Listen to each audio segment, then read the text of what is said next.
What's up, Juventini? The Mercato changes day by day, and today's no different. Now, Huijsen's turn to take the center of attention after having a couple days of Sule being at the forefront.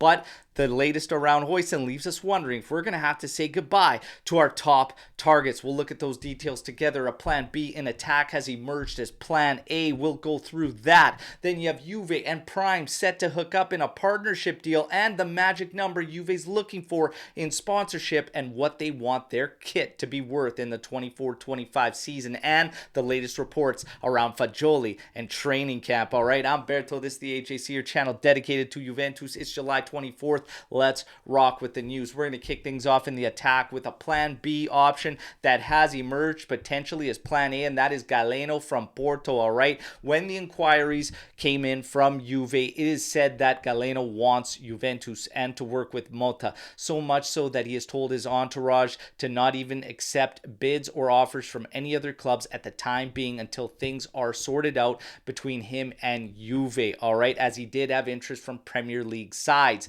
Now, Porto is also compelled to sell the player, and the reports suggest that he could eventually end up being available to Juve for less than they would have spent on one of their other targets, being Adeyemi. All right, that's the latest, and they're adding in that Juve could put forth a bid very, very soon on Galeno. Now, for me, where is this bid going to come from without sales? We're at the point now where I think we have pretty much used what we had available to us this mercado. It is time to actually get the sales in order to move forward. Today, we get the news around Huijsen, one of the candidates for a sale. And the latest is that with the interest from Stuttgart and a bid coming in from that team, it has forced Bournemouth to act on their desire to sign the player. However, this is another club getting added to the list that Huijsen has rejected. Apparently Stuttgart, apparently Wolfsburg, apparently now even Bournemouth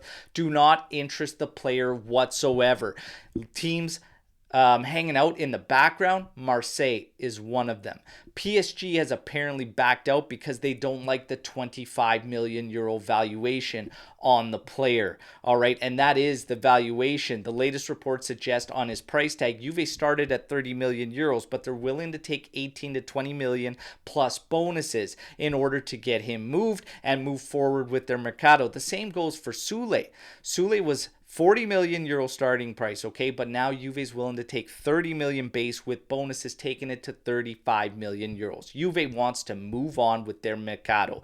Huijsen, though, we could have an issue because a team as prestigious as he is looking for might not come knocking, all right? And then what's going to happen? Is Juve going to have to say goodbye to its top targets? Are we not going to find moves for these players? Sule can't even return to next gen. You can't threaten him with that because he's got too many top flight appearances at around 55, I believe, if I'm not mistaken. But that doesn't stop Juve and Giuntoli from playing his cards, all right? Because even if he remains with the first team, Juve could simply sit out Sule and turn the screws. We have yet to see Giuntoli apply the pressure, and it is still early in the mercado. I'm not willing to go as far to say we have to say goodbye to our top targets. Obviously, the other pieces of business, though, Milik, Kostic, Szczesny, don't drum up enough money for you to land your big targets. So you do have to get significant sales,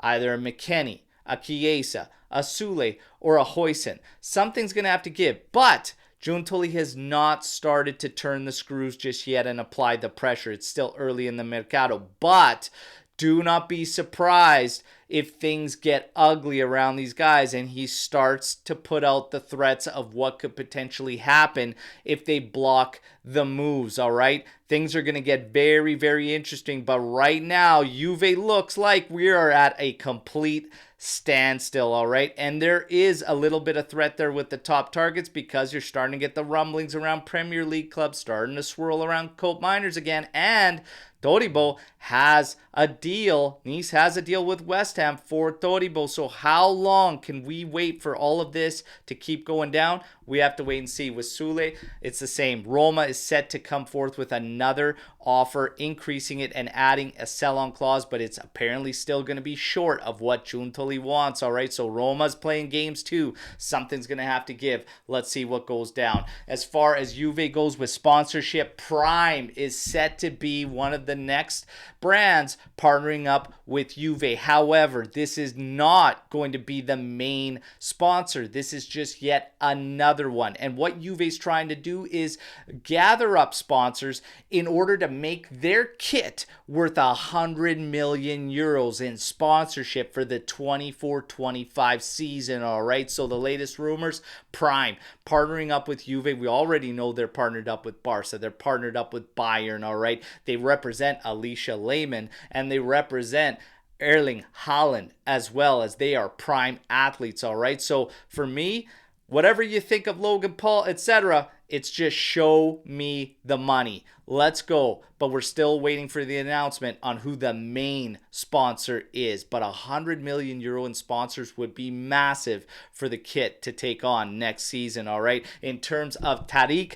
Muaremovic, he apparently is being targeted by Genoa. They want him on loan. We will see if anything can finalize there. It's still very early days. And then the rumors around Fagioli at training camp. Well, it suggests that him and Mota are building quite the relationship, and there is a lot of discussions and back and forth between the two, and Fagioli could very much be used as one of the two players behind Vlahovic when Mota opts to play in his 4-1-4-1 setup, and a regista when he opts out of it as well. So it's going to be very, very interesting to see what develops here and how Fagioli gets used by Thiago Motta, but obviously capable of playing anywhere in the midfield. And that's the one thing that strikes me right now around the team we are building is versatility, especially with the pickups in the midfield of Luiz, of Thuram. Looking at Koopmeiners, these guys can play anywhere in the midfield, and even our targets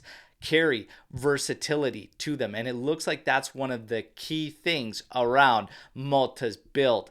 Let's see how it plays out, but Fagioli getting great reviews, and we love to hear that. That's your news break to today. You all know the drill, all right? Like the video, subscribe to the channel, join our AJC Army, but let me know what you think about all the news today. And do you think Juve is giving away these young guys, Huijsen and Sule, with those price drops, or do you think that's fair market value? Are we getting bullied, or are we just getting what's fair for those players? Should we pivot and say goodbye to those top targets? Do we have enough to win now with the moves we've already made? How do you feel about everything? Let's mix it up in the comments, and don't forget, I'm back tomorrow as always with another edition, and until then, fino alla fine, forza Juventus, ciao tutti.